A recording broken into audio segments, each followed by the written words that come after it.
अस्सलामुअलैकुम, मैं हूँ अमरीन अली और आप देख रहे हैं वॉइस ऑफ उर्दू।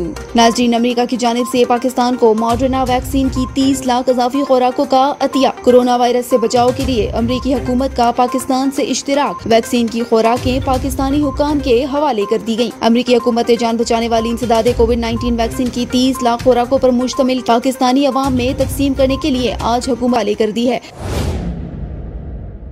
टीकों की ये खेप कोवैक्स और यूनिसेफ के इश्तिराक से पहुंचाई गई है। ये अतिया अमेरिका की जानिब से कोरोना वायरस वबा के खात्मे के लिए महफूज और मौसर वैक्सीन तक मसावी रसाई यकीनी बनाने के मकसद के तहत दुनिया भर में 8 करोड़ टीकों की तकसीम के सिलसिले की कड़ी है। इस मौके पर तकरीब से खिताब करते हुए अमरीकी सिफारत खाने की नाज़िमुल अमूर एंजेला एगलर ने कहा कि आज हम इसलिए इकट्ठे हुए हैं क्योंकि हम सबसे ज्यादा जरूरतमंद आबादियों तक कोविड-19 वैक्सीन की रसाई मुमकिन बनाने के मुश्तरका मकसद पर यकीन रखते हैं। उन्होंने कहा कि वैक्सीन की 30 लाख खुराकें उन 25 लाख टीकों के अलावा हैं जो इस महीने के अवाइल में अमेरिका ने पाकिस्तानी अवाम को दिए थे। पाकिस्तानी हुकाम की जानिब से वैक्सीन की फराहमी पर अमेरिकी हुकूमत का शुक्रिया अदा किया गया। पाकिस्तानी हुकाम का कहना था कि हुकूमत वायरस की चौथी लहर से अवाम को बचाने के लिए मौसर हिकमत अमली पर पैरा है।